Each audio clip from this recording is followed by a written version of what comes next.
Okay. Magandang araw mga pare. Ako nga pala si Paring RJ at welcome dito sa Paring RJ TV kung saan pag-uusapan natin ang mga bagay-bagay na nangyayari sa ating lipunan, lalong-lalo na sa politika. Yun. At mga pare, meron tayong breaking news ngayon. Anak ng tinapa. Si Trillanes, kinasuhan na tayo. Walang hiya na yan. At hindi lang tayo apat tayong kinasuhan.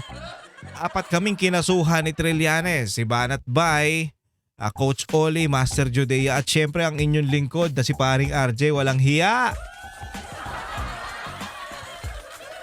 Eto, kasabay ito mga pare, ito yung kaya tayo kinasuhan dahil dito sa pag-interview natin diyan sa 18 soldiers, di ba? At yung ex-marines na sinasabi natin. Alam mo yon, nag-interview ka lang, walang hiya ka Trillanes, pati kami kinasuhan mo, animal ka. Mamaya pag-uusapan natin yan at balitaan natin at alamin natin kung ano na ba ang nangyayari dun sa sinasabing 5,000 subsidy, fuel subsidy para sa ating mga tricycle driver. Na, ano pa lang, tricycle driver pa lang yan, ang dami ng problema. Walang hiya talaga ang gobyerno to. Pinapaasa ang mga Pilipino, ginagawang patay gutom ng gobyernong Marcos. At eto nga si Trillanes, nakakabwisit. Pero wala tayong magawa Wala tayo talaga magawa dyan sa ano yan kaya nga ang bansag sa kanya ngayon ang pambansang filer ng kaso sa Pilipinas. Biruin mo mga pare, anak ng tinapa, walang trabaho tong ulupong na to pero sampa ng kaso kung kani-kanino, anak ng hayop na yan. Kaya magtataka ka talaga dito At biruin mo, pati yung nag-interview, pati yung nag-interview kinasuhan. Unfair lang kasi si Jessica Soho, in-interview din naman siya. Interview din naman yung Marines. Pero bakit? Bakit mga pare? Tayo lang ang kinasuhan, Banateros. Target lock ba yung bayang utos sa'yo, Trillanes? Kaya kinakasuhan mo kami? Walang hiya ka talaga. Anyway mga pare, bago natin umpisahan tong mga usapin na to, please subscribe to my channel at huwag kakalimutan mag-share at mag-likes ng ating mga video. Simple lang mga pare. Punta kayo sa aking YouTube at makikita nyo dyan yung subscribe button, pakisubscribe at pakipindot na rin yung bell button para updated kayo sa ating mga uploads dito sa YouTube. Ganun din po sa Facebook, punta kayo sa aking Facebook, may makikita kayo dyan, follow, pakiclick lang po yung follow. At ganun din po sa TikTok, Paring RJ Banateros, may makikita kayo dyan, follow, pakifollow po at mag-likes at mag-share na rin kayo ng ating mga videos kung nagustuhan nyo. Kung hindi naman, kung ayaw nyo, okay lang. Ba't tayo magawa din? Comment na lang kayo para mas maganda ang usapan natin sa comment section. Ayan, palakpakan mga pare. Umpisahan na nga natin to mga pare. Ay, by the way wag niyong kakalimutan yung Diamond Essentials. Walang ang bango ng pabango na yun. Hindi ko nakuha yung Next time i-display ko dito yung box Diamond Essentials. Ang bango niyan. Maraming maraming variant ng pabango. Ang nakuha ko parang amoy ng alam mo 'yon? Amoy ng Lacoste. Lacoste red mga pare, ang lupit. Pero mo magiging kaamoy mo na yung mga mapepera na bumibili ng Lacoste red. Ang mahal kaya nun. Yung isang bote yata nun, I think nasa, hindi ko nagkakamali, 5,000 plus yata yung isang bote na yun. Naku, sa Diamond Essentials, magkano lang, mura lang. At makalalaman nyo yung presyo niyan at makikita nyo yan sa Facebook page nila. Mag-inquire lang po kayo doon, Diamond Essentials sa Facebook page. Ayan, palakpakan.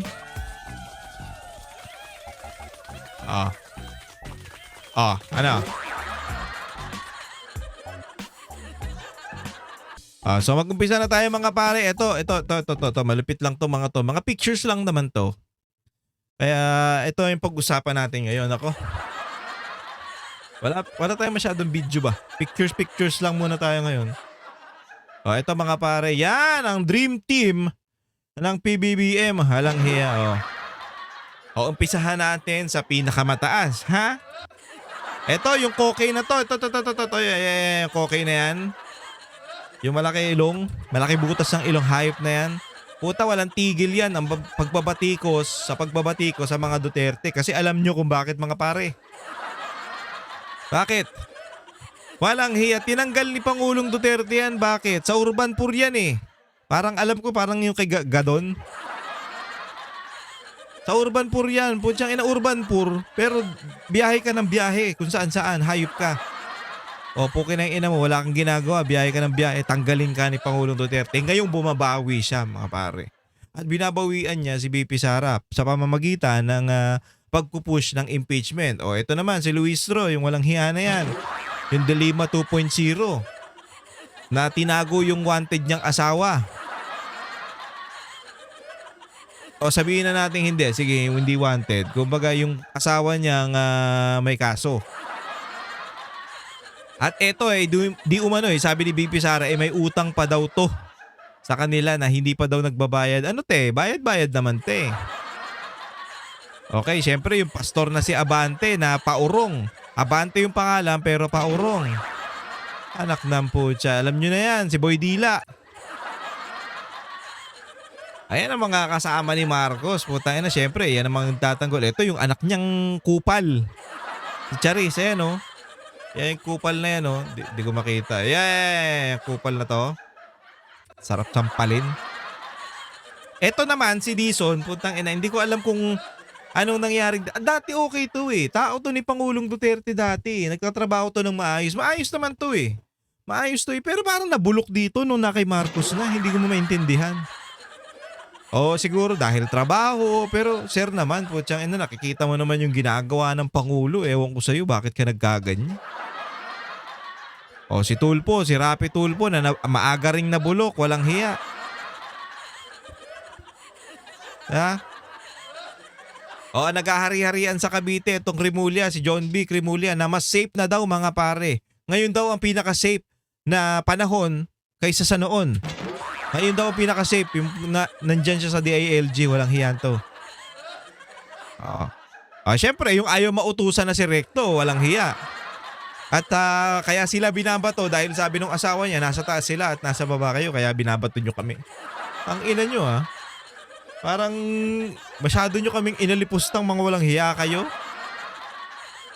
Di ba? Yan, si Recto yan, yung ayaw mautusan. Puta, nasa gobyerno pero ayaw mautusan. Bakit ano ba yung ng public official? Public official, public servant. Magserbisyo sa mga Pilipino, magserbisyo sa tao pero ayaw niya mautusan. Kami po ay huwag niyong uutusan. Hayop kang tarantado ka. Siyempre yung pinsan. Diba? Wala na alam niyo na yan. Alam niyo na yung hayop na yan. Hindi ko na kailangan ispelingin niyang si Romualdez. Bukin ng inan to. Ito yung matakaw na halos maubos. Actually, ubos na nga yung pera ng gobyerno dahil dito sa mga to eh. At mga pare dahil ubos na yung pera ng gobyerno at wala na halos silang manakaw dahil nagsisigaw na yung speaker nilang si Boji D. Na ayusin nyo naman yung trabaho nyo, DBM. Ba? Magtrabaho naman kayo. Ayaw nyo pa i-release yung pera para makubra na nila, anak ng putya. Di ba nagsisigaw? Naalala nyo yung natin, yung content natin o yung video natin nung nakaraan? Nagsisigaw, sina-shoutout o yung kino-call out nila yung DBM. Anak ng putya. Nagmamadali yan, sir. Dahil mga pare, wala na halos silang makuha dahil nasasaid na ang pondo ng Pilipinas o pondo ng gobyerno, pondo ng bayan. Ang tinatarget nila ngayon yung mga properties ng KOJC. Mga walang hiya talaga tong mga to. Pati yung property ng simbahan, ng private citizens, ng mga private people, pinapakilaman nila, walang hiya. Anak ng putya, ba't yung pinapakilaman yun? Inggit kayo? Kinang magpagawa din kayo. Ang kakapal ng mukha, hindi lang naman, alam nyo yung mga properties ng KOJC, hindi yan nakapangalan kay pastor, nakapangalan yan sa KOJC mismo. Ibig sabihin, yung bawat member ng KOJC, pagmamay-ari yun. May share sila doon, kanila yun, hindi nyo pwedeng kunin yun Dahil akala nyo, pagmamayari lang ng isang tao yan na si Pastor Apollo C. Quiboloy. Hindi po. Mga walang hiya kayo. Pati yung tirahan ng may tirahan, gusto nyo pang angkinin, anak ng putya. Sila, dugot pawis ng mga member ng KOJC yan, ha? Tandaan nyo to, ha? Kung nakikinig ka man, Bongbong Marcos at Lisa Marcos. Pinaghirapan niya ng bawat miyembro ng KOJC. Bakit gusto nyong kunin? Ha? Hayop kayo? Nainggit kayo kasi may ginawa sila? Nainggit kayo na ang ganda ng ginawa o ng leadership, ang galing ng leadership ni Pastor kaya nagkaroon ng magagandang properties o gumanda o lumago yung mga properties ng KOJC? Ha? Inggit kayo? Ganon? Dahil kayo ang alam nyo lang magnakaw. Mga demonyo. O eto si Bongbong Marcos, alam nyo na yan.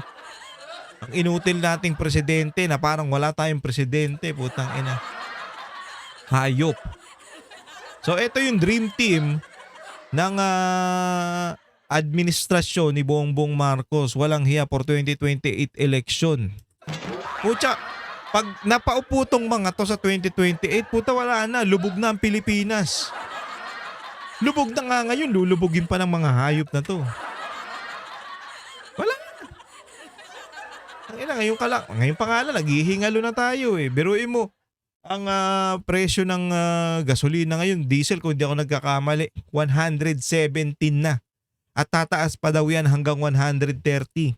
Tangina, gawin nyo na kayong 500. Para magmistulang ghost town na talaga tayo dito. Wala na. Kasi putya, yung electricity natin, alam ko gumagamit din niya ng gasolina o ng langis para mag-function, para mag-supply sa atin ng hindi ako familiar dito pero ayun ang pagkakaalam ko, para mag-supply ng kuryente sa atin, ginagamitan din niya ng fuel. Alam nyo ba? Yung yung 'di ba parang nagmimina ng oil din yan, kumukuha ng langis. So yung itim na langis pala na yun, walang halaga pala yun hanggat hindi na pa-process. So ang style pala dyan, parang sa factory, ini-steam nila yan. Ini-steam nila, aangat yung crudo tsaka yung unleaded, aangat daw yun. Hindi ko basta yun lang na parang simpleng pagkakaintindi ko, aangat daw yun pag in-steam. Tapos yung pinakailalim daw nun, yung itim, ayun daw pala yung sinatawag na espalto. Kung hindi ako nagkakamali, yun ang pagkakaintindi ko doon, dyan sa may sa may gasolina sa oil na yan. So 3 pala ang kayang magamit doon sa oil na minimina dyan, lalong-lalo na dyan sa Middle East kasi dyan ang oil. Alam nyo meron dito sa atin pero sa kapal ng mukha ng mga oligarko na to, putang ina, ayaw nilang ibigay dun sa mismo kasi I think sa mga Muslim sa bandang Muslim yan sa may Davao yung yung meron sila nakitang minahan dyan ng parang meron tayong mineral dyan ng langis eh. So parang gustong angkinin itong mga oligarch 100%. Ayaw nilang bigyan yung community. Halimbawa, gobyerno, halimbawa sabihin na nating 40-60. Bigyan natin dun sa mga Muslim yung 40%. Tapos sa atin naman kunin natin para sa gobyerno yung 60%. So malaking bagay yan kasi alam nyo kung bakit. Kaya nagmamahal ang gasolina dahil sa may may cost pa yan ng shipping. So nagdadagdag yun. Tumataas at tumataas yun. Depende sa sitwasyon. So eto nga, dahil dahil mahirap mag-ship, so mas mataas ang demand ng gasolina natin ngayon. Kaya ang nangyayari, mas nagmamahal siya. Kung nandito mismo sa Pilipinas yung langis natin at dito tayo mismo nagpo-produce, at least kahit papaano tayo pa mag-e-export ng langis sa mga karatig bansa natin. Mayaman ng Pilipinas, madami na magnanakaw.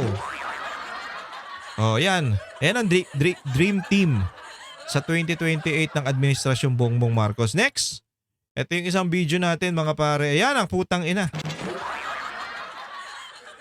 Hawak mo ang beat. Ito yung isang epal na kala mo pag nagsalita ang bait-bait. Mahal ko ang Pilipinas. Mahal ko talaga ang Pilipinas. Kara. Ewan ko si Kara David ba yun o si Corina yung nag-interview. Putang ilang arte mo, te. Ito yung kala mo, yung nagpapapansin na ngayon pa lang na parang yung style ni BP Sara kinukuha niya.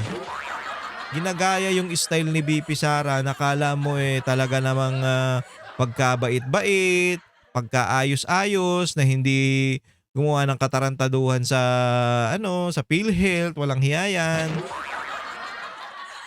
O, di ba? Nakala mo matinong-matinong babae, walang hiya. Ayan yan. Kaya putang ina to. Ang arte niyan, ang arte. Kung saan mo na makikita yan, nagpapa-interview, kung saan mo na mahal ko ang Pilipinas. Hindi mo, ang mahal mo lang sa Pilipinas, yung pondo. Yung pondo ng PhilHealth. Kasi PhilHealth, kaya ka nga tinawag na PhilHealth Queen eh. Pondo ng PhilHealth, nakuha mo Di umano Oh, next. Oh, ito naman, na si Auntie Claire. Kasi di ba may nababalita mga pare na itong babaeng yung parang saging na parang piko na todo filter pagdating sa Facebook. Pucha, pagdating sa tawag dito? Diyan sa may live TV, sa national TV, puta ang pangit. Hayop na yan. Kaya ako hindi ako masyado nagpipilter Punta kahit butas-butas yung mukha ko. Hindi ako masyado nagpipilter. Hindi ako nagpipilter Oh. Walang filter yan mga pare. Kaya putya pag nakita niyo ako sa personal, butas-butas talaga mukha ko. Pero ito putang inang kinis Kita nyo? Kinis niya. Kinis yan te. Putya pagdating sa mukhang unggoy Taba kapag may ka-meet up ka te.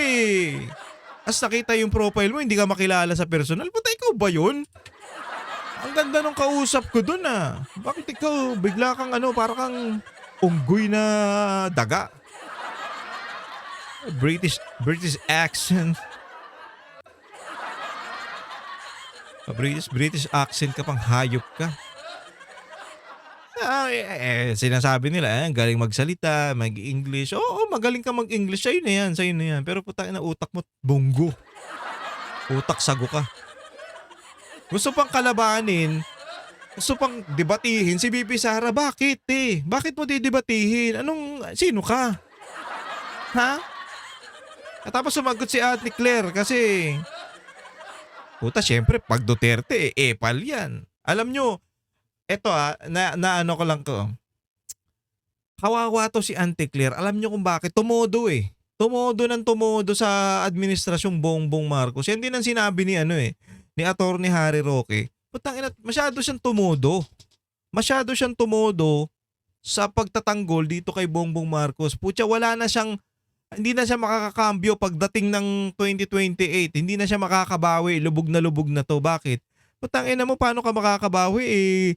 Halos buong dilaan mo na yung puwet ng mga Marcos. Walang hiya ka. Lahat na lang, putyang ina, bayat maya, pinagtatanggol mo. Hindi ka PCO undersecretary, hindi ka tagapagsalita, tagapagtanggol ka ng presidente, hayop ka. Kay BP Sara, mukhang hindi nga lalaban ng debate kay Lovely bakit? Bakit lalabanan? Tangina, Vice President ako, lalabanan ko yung nobody? Sino yan? Ang pangit niyan. Kaya nga alam nyo, may mga naghahamon sa atin ng debate mga pare, lalo na sa Banateros, yung bakla sa Canada, baklang Canada. Bakit ang hilig nyong makipagdebate? Ha? Hindi, 'di ba? Akin lang para sa akin para sa amin bakit ang hilig niyo makipagdebate? Dahil ang magaling kayo magrebat, magaling kayong magsalita, magaling kayong sumigaw-sigaw? Kaya gusto niyo magdebate? Yung ba 'yun? Hindi, ang pag-usapan natin dito mga pare, bakit hindi kayo bumabanat dun sa mga issue na nangyayari sa lipunan? Kasi bayad kayo, mga gago. Putang ina, hindi nyo binabanatan yung flood control na nangyayari sa ano? Sa Pilipinas? Bakit? Nasaan kayo? Nasa ibang bansa kasi kayo. Puta, binabaha ba kayo diyan? Tangina, ang kakapal ng mukha nyong magsalita pagdating sa mga lalong-lalo na sa mga Duterte, sa mga Pilipino na nagsasalita o sumisigaw ng katarungan dahil sa nangyayari. Puta, ang daming namatay dahil sa kahayupan sa flood control na yan. Tas kayo sasabihin nyo, okay si Marcos? Gago ba kayo? Nararanasan nyo ba yung nararanasan ng mga namatay dahil sa baha? Dahil sa hinayop yung budget sa flood control? Hindi eh. Tangina, kumakampi kayo sa demonyo? Kasi gusto nyo makipagdebate, para saan? Para sumikat kayo. Tangina, hindi usapin dito ang debate. Ang usapin dito yung issue na nangyayari dito sa bayan. Yun ang i-call out natin. Hindi i-call out mo o ididebatihin mo yung mga taong lumalaban o nagsasalita laban sa gobyerno. Pagtanggol mo yung gobyerno mo. Base tayo dun sa issue, gago. Tangina, yung kabaklaan nyo kasi, wag nyo ipairal ng ipairal. Kala nyo nararanasan nyo. Tangina, sasabihin mo may pamilya ka dito. Anong pinapakain mo sa pamilya mo? Yung kademonyuhan mo. Hayop eh. Eto. Sa akin pa kaya, anytime basta hamunin niya ako, okay lang sa akin si Auntie Claire to ha. Walang problema. Usap kami kung anong plano mo sa pagiging presidente mo at tatanungin ko siya bakit ka laging fake news. Lagi bang fake news si BP Sara? No. Ikaw ang fake news at Auntie Claire, hayop ka. Anong ina to? Fake news daw. Anong tawag dito, si BP Sara, nagsasalita nga lang yan ng totoo eh. Hindi nga kayo pinapansin yan eh. Kayo yung bato ng bato sa kanya ng mga issue eh. Walang hiya kayo eh. O yan, kala mo naman mananalo ka dyan, bobo ka nga, Auntie Claire. O eto na, pag-usapan na natin to mga pare. Ito si Trillanes, stress na stress yung mukha oh. Tingnan nyo yung mukha. Alam nyo kasi yung issue nito, yung, di ba naalala nyo yung in-interview natin yung 18 soldiers, yung 18 brave? Dinikdik ko talaga eh. Dinikdik talaga namin na anong ginawa ni Trillanes? Nakita nyo ba na talagang si Trillanes may hawak na maleta o may hawak na envelope? Sabi nila, hindi naman namin nakita pero lagi siyang nakikipag usap kay Boss Saldico. At nakikita namin na nakipag-usap o nakipagkita siya dun sa mga foreigner, sa mga ICC. Talaga, nakita nyo ba siyang nakatanggap ng pera? Hindi namin nakita, boss. Pero kada pupunta kami o makikipagkita kami sa kanya, hindi, alam ko may nagsabi eh. Merong isang sundalo na nagsabi na naghatid sila ng pera dito eh. Hindi man maleta, pero envelope o paper bag. Ang ina mo, Trillanes. Tapos, in-interview namin. Tinatanong namin, gano'n na mag-interview. Di ba? Medyo yung interview nga namin hindi proper eh. Dahil ang interview namin parang nakikipagkwentuhan lang kami, nakikipag-usap kami. Yung parang isang tao, Pilipino na yun? Paano nangyari yun? Parang ipaliwanag mo nga. Ganun ang interview. Hindi kami formal mag-interview. Para kaming kaya nga Vox Populi yan eh. Para kami mga Pilipino, kami yung kumakatawan sa mga tao na gustong magtanong ng personal dun sa lalo dyan sa specific na na issue na to dun sa 18 brave, sa 18 soldiers, di ba? So ganyan ang ginawa namin. Ang ginawa ni Trillanes dahil nga nagsalita sa kanya, patungkol sa kanya yung mga sundalo, pero pa nga siyang kasama dun sa Magdalo, di ba? Yung sinasabi niya, hindi, totoo yan, sinungaling yan, sir. Galit na galit sa kanya, sinungaling yan, sir. Putya, kaya nga kami sumama sa kanya dun sa Magdalo eh, sa kasi laban sa korupsyon eh, pero pandang huli siya pa lang babaliktad. Yun. Tapos ito na yung kaso. Kinasuhan na kami yung 4 na nag-interview, si Banat Bay, Master Judea, Coach Oli, tsaka ako. Hayop ka. Ang galing. Putsang ina, nagtanong lang kami. Nag-interview kami. In-interview namin. Putya, pati kami damay. Nagsalita ba kami against sa'yo? Walang hiya talaga tong tao na to. Ayan o, tignan natin yung pangalan mga pare. Ayan si Gago. Tignan nyo, stress na yung pagmumukha niya oh. Hindi siguro nakatulog na maayos to nung, alam mo na, yung nabanggit niya yung pangalan niya dun sa ano. Dami niyang relo, no? Kaliwat kanan yung relo niya. Ewan ko, relo ba to mga pare? Hindi ko, sa kabilang kamay niya. Ito. Ewan ko kung relo yan ha. Parang relo din ha. So yun. Tiyang inan to. Hayop na to. Biglang pati yung mga host. Pati yung mga nagtatanong, kinasuhan. Ayan ang mga pangalan, pare. Ito. Ayan. Ito yung mga sundalo. Pucha, oh, ayan. Oh, talagang nilista niya, oh. Tapos pagdating dito, Byron Banatbay Cristobal.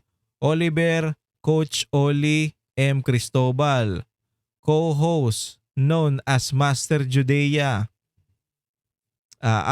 Paring RJ Pudina. Ayan. And Suarasug Media Corporation, Sunshine Media Network International, SMNI. Pati SMNI, walang hiya. Lahat na lang. Tangina, pero mga pare, nag-interview din si Jessica Soho. In-interview din ni Jessica Soho to, si Trillanes. At tama, si Trillanes tsaka yung 18 Soldiers. Bakit hindi mo inano si Madam Jessica Soho? Bakit? Kasi in-interview ka o katropa mo o kakampi mo? O dahil hinayaan ka magpaliwanag? Pwede ka naman naming interviewin kung gusto mo eh. Pero pasensyahan tayo sa mga tanong namin sa'yo, ha? O yayariin ka namin. Oo. Wala kaming paligoy-ligoy pag tinanong ka namin, Trillanes. Ayaw mo. Ayaw mo malamang. Puta, pati SMNI, dinamay. Pati yung mga host, dinamay. Puta, bawal na pala yun. Hayop ka. Pero kung papanoorin nyo yung video, wala namang mali siya dun sa mga tanong namin. Tanong lang yun, lalo na ng taong bayan. Yan yung mga tanong na gusto na. Kasi, ano nangyari mga pare, pagdating sa media, medyo, alam mo yun, ang style ng media, yung mga bulok na media na to, lalo na yung mga bayad, ang style nila, ang dinidikdik nila mga pare, hindi nila parang tinatanong, hindi nila dinidiin yung mga issue na sinasabi sa affidavit nitong mga sundalo. Ang dinidikdik nila mga pare, etong mga sundalo mismo, yung pagkatao nito, dinidiscredit nila para para magkaroon ng para mawala yung sinasabi nating credibility ng mga to. Kasi yung iba dyan, di ba, diniscourage na wala sa yan, sa posisyon yan. Natanggal sa trabaho yan. Tinanong naman natin doon, bakit ba kayo nawala?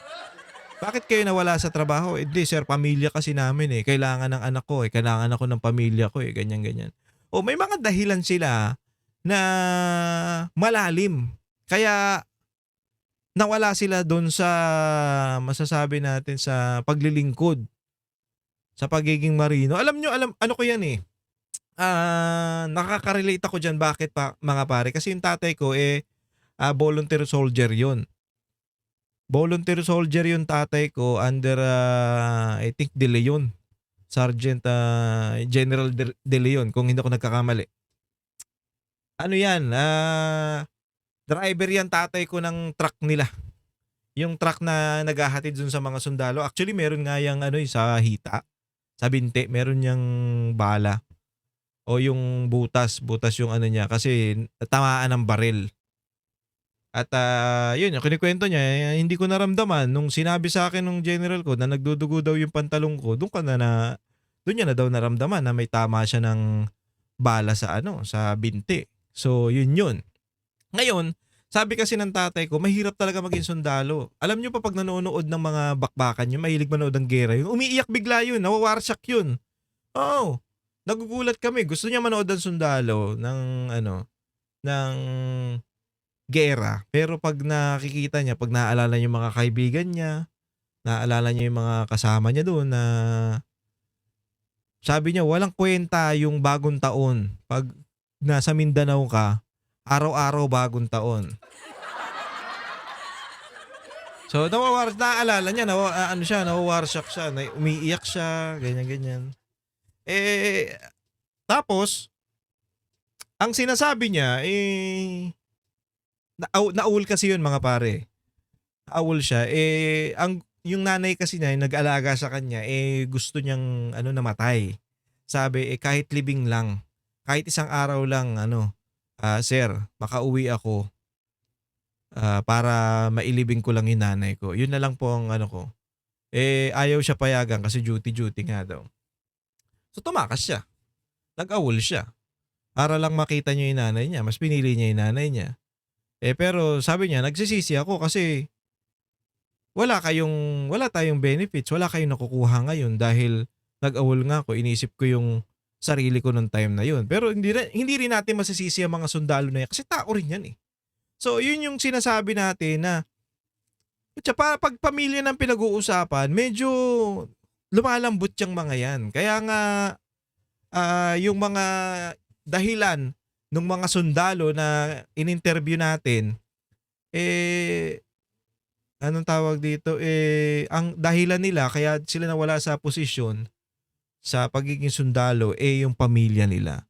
So, yun yung mga dahilan na yun na dinidiscredit ng iilan para hindi maging mukhang totoo o hindi palabasing gawa-gawa lang o nag-iimbento lang tong mga sundalo na to.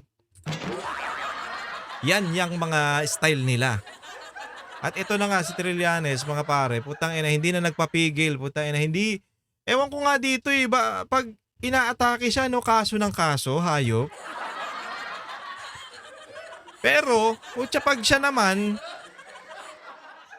atake rin ng atake. Tang ina, pag siya yung kinasuhan, umiiyak.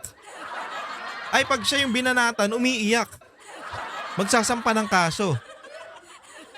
Diba? Gago rin talaga eh. Hayop tong... O ko sa'yo, Trillanes, parang nakakatawa ka lang, hayop ka. Buko na kasi siya mga pare. Alam niyo, buko na siya Huling-huli na siya dun sa mga style niya Kaya ito, this time, gumawa siya ng paraan para magmukhang putya, gawa-gawa lang yung mga yan. Magsasampa siya ng kaso ngayon, di ba? Para mapapakita niya na, hindi ako natatakot. Sasampahan ko kayo ng kaso kasi nagsisinungaling lang kayo. Ganun yun. Reverse psychology yan. Para mapakita niya sa mga Pilipino na hindi niya talaga ginawa yung mga bagay na ginawa niya. Paano? Magsasampa siya ng kaso. Diba? Para kunyari, magsasampa ako ng kaso dahil nagsisinungaling kayo, kakasuhan ko kayo. Yun lang yun. Alam na namin style mo, boy. Ang tagal mo ng ginagawa yan Wala pang bago? Wala ka pang bagong style? Kaya pa tayo ito si Trillanes talaga hindi mo alam kung anong purpose dito sa buhay niya Ano ba? Maglingkod ba sa tao? Maging maayos bang mamamaya? Maging maayos bang Pilipino? Diba? Alam niyo mga pare, ito ang sarap mabuhay, ang sarap pagdating ng panahon na ikaw tumindig ka sa katotohanan, tumindig ka sa tama, 'di ba? May pagmamalaki, yung daddy ko, yung lolo ko, si paring RJ hindi yan kagaya nung iba na kinampihan yung mali. Tumindig yan sa tama kahit na kinakasuhan yung lolo ko na yan. 'Di ba? Ang sarap sa pakiramdam na kahit na ginigipit kayo, kahit na alam mo yung maliit na yung tsansa nyo na dahil sa kapal na mukha ng gobyerno na to, lumalaban pa rin at nagsasalita pa rin kayo para sa katotohanan. Putang ina, bakit kasi ayaw nyong lumaban ng patas? Bakit ayaw nyong manaig yung katotohanan, mga demonyo kayo? Bakit tayo magsasalita? Ewan ko nga ewan ko kung paano naaatim ng mga vlogger ni Marcos na magsalita nang alam naman, aware naman sila dyan Mga pare, aware naman sila na mali yung ginagawa nung amo nila. Aware naman sila na magnanakaw yung amo nila. Pero bakit kinakampihan pa rin o pinagtatanggol pa rin nila. Bakit? Money talks. Pera-pera lang yan. Kaya yung mga yan, putang ina, kahit alam na kahit buong Pilipinas, kitang-kita na yung kahayupan ni Bongbong Marcos, ni Romualdez at itong mga hayop na nasa gobyerno natin, walang pakialam yung mga yan. Basta nagbabayad sa kanila. At yun ang nakikita natin, ha? Kita naman isang mga, yung pangit nga na babae dyan yung isa, yung pokers. O tangina, di ba? Kitang-kita natin yung ano no, na ang daming picture no na kung sino-sino yung kasama. Nasa kwarto pa, di ba? Di umano. Hindi, may mga picture naman Tapos, ano daw yun? 10K daw yun. O putang ina mo.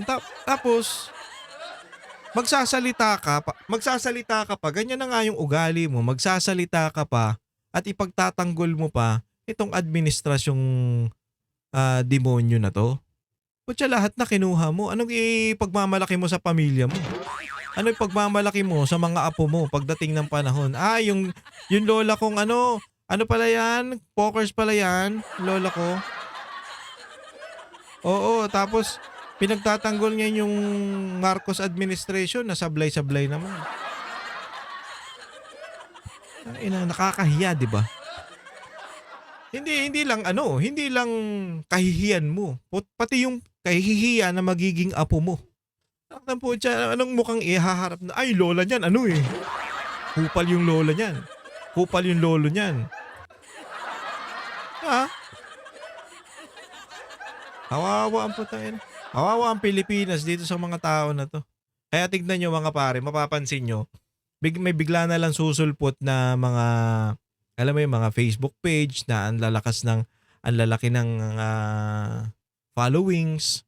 Tapos, wala namang kwenta yung sinasabi. Post lang ng post, ang lalaki ng followings. Magugulat ka rin Utang inang to, ang lakas nito, ang laki ng followings nito, pero walang kwenta. Bakit? Kasi marami silang, meron silang troll farm. Na yung troll farm, binabato o yung mga troll na sinasabi, na alam natin na ginagawa yan ng administrasyong Marcos kasi meron yung mga, nakita naman natin yan noon pa. Pero binabato sa kabilang kampo na bumabanat sa kanila. Puta, kasi alam naman natin na talagang nagbabayad sila ng trolls. 100 daw yan, isang comment. At pag nag-reply pa sa'yo, halimbawa ako, si paring RJ, may nakatoka sa akin na mga trolls. Marami yan sila. O, asa rin. Pucha, magre-replyan ko sila. Pag nireplyan ko yan, automatic yan,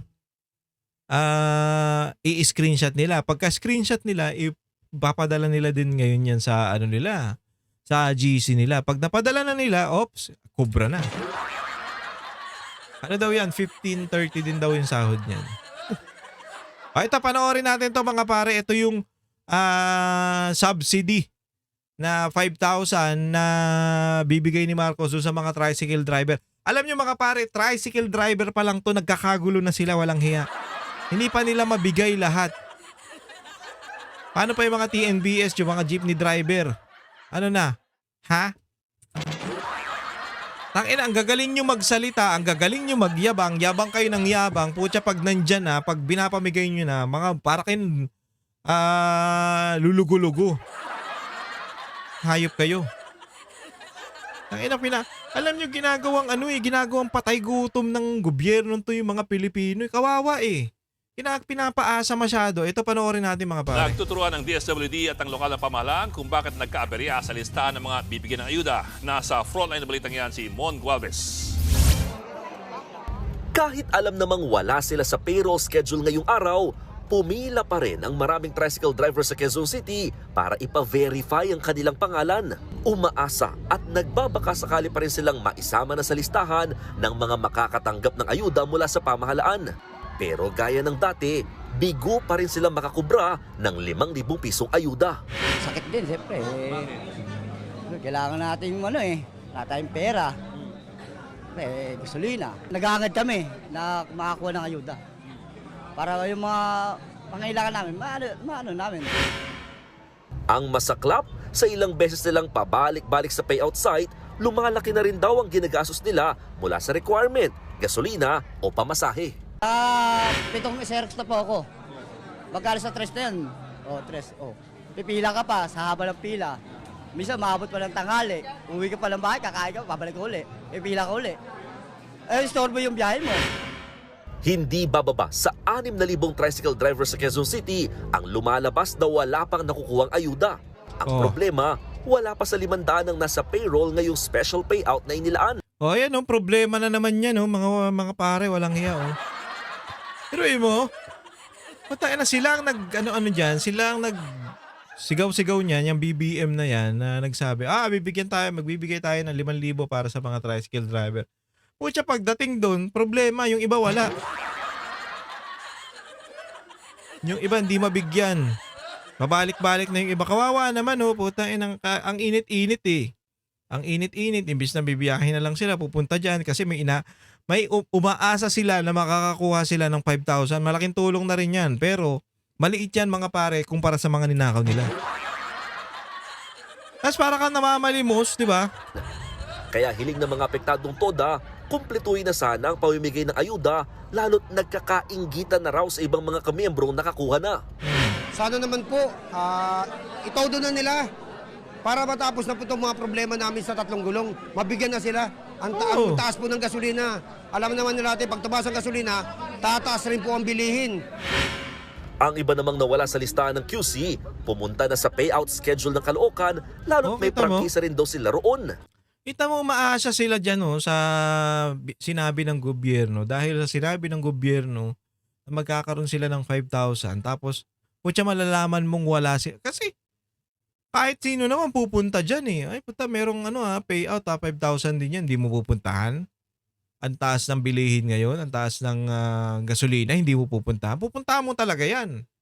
Tapos, pagdating mo doon, putya wala ka doon sa listahan. Puta, manlulumo ka talaga Tapos nakikita mo yung ibang saya. Yes. May pansugal na tayo, yes. O putya, manlulumo ka rin talaga. Mai-stress ka dyan. Kaya nga, inang yan, isipin nyo mga pare, ginagawa tayong para tayo namamalimos dito sa gobyernong hayop na to. Tama, pumunta dyan, nasa QC siya, pupunta ng Caloocan, para lang tingnan kung nandun siya sa listahan. Kawawa Pero ang ending, wala pa rin silang nakuhang pera. Sabi ng DSWD, aabot na sa 85% bilang ng mga tricycle driver sa buong Metro Manila ang nakatanggap ng 5,000 pisong ayuda. Marami pa rin daw kasing kulang na datos mula sa mga lokal na pamahalaan. Actually, nasa roster sila ng kanilang mga TODA. Ibig sabihin, active members sila. Hindi lang sila umabot sa pagbigay ng data na kailangan namin. Yung birthday, yung address, yung middle initial. Putya, ang dali naman yan Ang dali niya mga pare, gagawin mo lang dyan, pakita nyo yung lisensya nyo, tapos kung saang TODA ka nandun. Diba? O kung may tricycle, number ka, ipakita mo rin. Diba? Ganun lang yun Putya, pinapabalik-balik nyo pa para sa simpleng informasyon. Tangina kung talagang yan, para sa mga tricycle driver, para sa mga TODA, hindi nyo na yung papabalikin-balikin pa. Puta, kawawa naman. Bumalik ngayon, babalik bukas. Tapos wala na naman. O, kawawa. Puta. Imbes yung ginugugol nilang oras dyan, dinrive na lang nila ng tricycle para namasada na lang sila. Putya, kikita pa sila kahit pa paano. Isipin nyo yun, Hindi ako nag-tricycle para makukuha kong 5,000. Tapos wala naman pala. Kahit sino mababad trip. Pero depensa ng ilang LGU, hindi sila nagkulang sa pag-asikaso sa mga unang nagreklamong nawala sa listahan. Lahat ng additional... Putang ina, kita nyo yun, nasa likod Bawal ang epal. Pero ayan, ang laki ng mukha ng hayop na yan. Mataba pa siya dyan tangina, kalahati nung mukha niya Ano yan? Bawal ang epal, pero siya ang nangungunang epalitiko.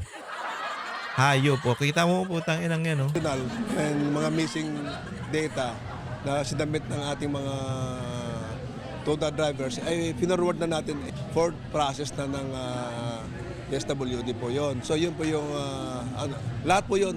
Wala pong naiwan sa opisina natin. O, sino may Lahat problema? ng, dapat ihabol ay hinahabol po natin. Matapos sa mga tricycle drivers sa NCR, nakatakda namang bigyan ng ayuda ng DSWD sa susunod na linggo ang iba pang hanay ng mga apektadong tsuper. Kabilang dito ang mga TNVS at jeepney drivers, pati na mga motorcycle taxi at delivery service. O kita mo mga pare, putang inang yan.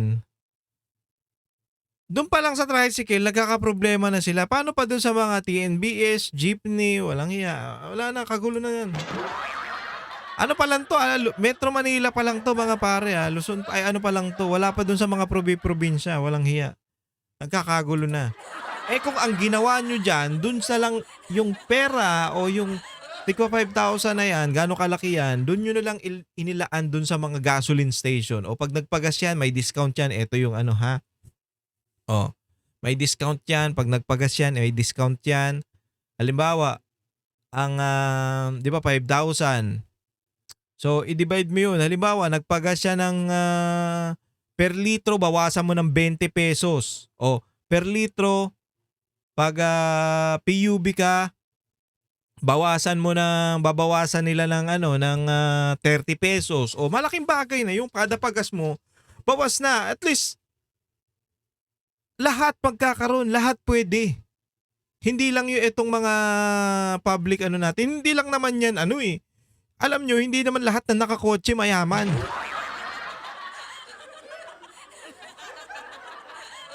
Yung iba, nakakotse kasi nangarap magkakotse. Nakaipon, bumili ng kotse, pero hindi sila mayaman. 'Di ba? Kaya kailangan din nila ng tulong ng gobyerno para sa mga pang gasolina nila. Tangina ang iniisip nilang gobyerno na to, ayuda. Tangina. Ayuda na lang ng ayuda tayo, ayuda Philippines. Ang maiiwang legacy ni Bongbong Marcos pag nawala na siya, ayuda, hayop. Riders, manggagaling daw sa LTFRB ang listahan ng mga benepisyaryo para rito. Pero tingin ng ilang motorcycle taxi rider, baka hindi naman sila lahat ay mabiyayaan. Ay, namimili sila Sa amin, wala. Malabo sa amin. Dapat hindi sa ayuda nila dinadaan. Maganda, na lang sa gasolinan. Oh, ayan yung sinasabi natin. Sa gasoline station, pababain nyo na lang yung ewan ko kung paano nyo gagawin yan. Marami.